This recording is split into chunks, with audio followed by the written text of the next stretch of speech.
ఇక new year వేడుకలు అట్టహాసంగా జరుగుతున్నాయి. ఇక విశాఖ నుంచి మా కరెస్పాండెంట్ సూర్యప్రకాష్ లైవ్ ద్వారా అందిస్తారు. సూర్యప్రకాష్, చెప్పండి, విశాఖలో న్యూ ఇయర్ వేడుకలు ఎలా కొనసాగుతున్నాయి? ఈరోజు కోలాహలంగా మారిన పరిస్థితి ఉంది. నూతన సంవత్సరానికి అయితే స్వాగతం పలికేందుకు 2025 అయితే ఘనంగా వేడుకలు చెప్పేందుకైతే బీచ్ రోడ్డుతో పాటు పరిసర ప్రాంతాల్లో ఉన్న అన్ని ప్రాంతాల్లో కూడా భారీగా అయితే యువతంతా కూడా కేరింతలు కొడుతూ ఎక్కడికక్కడ క్యాంప్ ఫైర్స్ తో పాటు వాళ్ళంతా కూడా గ్యాదరింగ్ కూడా ఉత్తేజాన్ని నింపుకోవడానికి అయితే విశాఖ నగరం మొత్తం కూడా సంసిద్ధమైందని అయితే మనకి తేటతెల్లం అవుతుంది. ఎక్కడ చూసినా సరే ఈ యొక్క ప్రజలు ఆనంద ఉత్సవాలతో అయితే పూర్తిగా నిండిపోయిన పరిస్థితి కనిపిస్తుంది. మరోపక్క బేకరీ షాపులు కానీ అలానే వైన్ షాపులు కానీ బార్లు తీరే విధంగా అయితే జనం అంతా అక్కడ తెలిసిన పరిస్థితి ఉన్నది. అలానే సోమా రెస్టారెంట్స్ కానీ ఇలా ఏవైతే బార్ రెస్టారెంట్స్ ఉంటాయో వాటితో పాటు లైవ్ మ్యూజిక్స్ ఎక్కడైతే అరేంజ్ చేస్తారో ఆ ప్రాంతం మొత్తం కూడా ఎంతో మంది కపుల్స్ తో పాటు అలానే ఎంతో మంది అక్కడికి చేరుకోవడంతో అయితే ముఖ్యంగా భారీగా అయితే ఈ యొక్క నూతన ఉత్సాహాన్ని ఉత్తేజాన్ని తెలిపే విధంగా మొత్తం ఏర్పాట్లన్నీ కూడా చేసిన పరిస్థితి కనిపిస్తుంది. ప్రధానంగా దీనికి సంబంధించి పోలీస్ కమిషనర్ సైతం కూడా దీనిపైన తగు చర్యలు తీసుకుంటామని ఎవరు కూడా ముందస్తుగా అయితే అనుమతులు తీసుకున్నారో వాళ్ళకు మాత్రమే ఈ యొక్క న్యూ ఇయర్ వేడుకలు చేసుకునే విధంగా అయితే అనుమతులను అయితే బార్ అండ్ రెస్టారెంట్ లో అలానే లిక్కర్ ఎవరైతే అమ్మకం చేస్తారో రాత్రి 1 గంట వరకు మాత్రమే పర్మిషన్ ఇచ్చారు. కానీ బల్క్ షాపులు కానీ ఎక్కడ కూడా నిర్వహించినా సరే కఠిన చర్యలు ఉంటాయని విషయాన్ని కూడా తెలిసించారు. అలానే ట్రాఫిక్ అంతరాయం లేకుండా బీచ్ రోడ్డు మొత్తం కూడా పూర్తిగా నిలిపివేసిన పరిస్థితి ఉంది. దానికి సంబంధించి అవతల వైఎస్ఆర్ స్టాట్యూ ఎక్కడైతే ఉందో అక్కడ పార్క్ హోటల్ దగ్గర వైఎస్ఆర్ స్టాట్యూ వరకు కూడా వాహనాలు నడుస్తున్నాయి.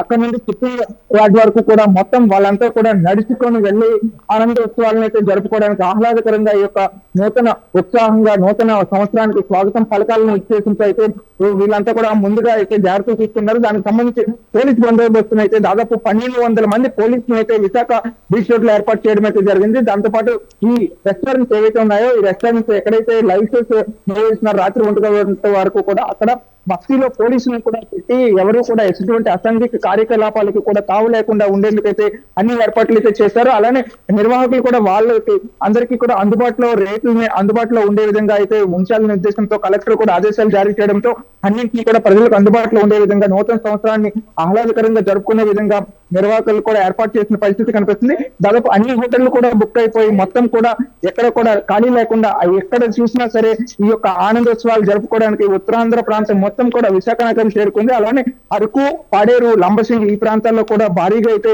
జనం తండోపతండాలుగా వస్తూ వారి యొక్క నూతన సంవత్సరానికి స్వాగతం పలికేందుకు ఇప్పటి నుండి రాగల కొద్ది గంటల్లోనే 3-4 గంటల్లోనే యొక్క నూతన సంవత్సరానికి స్వాగతం పలికేందుకు యువత మొత్తం కూడా భారీ ఎత్తునైతే కేరింతలు కొడుతున్న పరిస్థితి ఉంది. దానికి సంబంధించి చాలా చోట్ల క్యాంప్ ఫైర్స్ అరేంజ్ చేసుకొని బయటంతా కూడా చాలా సింగిల్ డిగ్రీస్ లో అయితే కనిష్ట ఉష్ణోగ్రతలు నమోదవుతున్న సమయంలో కూడా ఈ యొక్క ఆనంద కేళీని నిర్వహించుకోవడానికి అయితే జనమంతా కూడా ఏకమయ్యేందుకు క్యాంప్ ఫైర్స్ ని ఏర్పాటు చేసుకోవడం కూడా జరుగుతుంది. అలానే విశాఖపట్నం మొత్తం కూడా ఆనందోత్సవాలతో నింపుకోవడానికి sweet shops, bakery shops, wine shops అలానే రంగోలీలు చేసుకునే వాళ్ళు కూడా ఇక్కడ రంగోలీ అమ్మకాలు కూడా భారీగా జరగడంతో వ్యాపారులు కూడా ఎంతో ఆనందోత్సవాన్ని అయితే తెలియజేస్తున్నారు.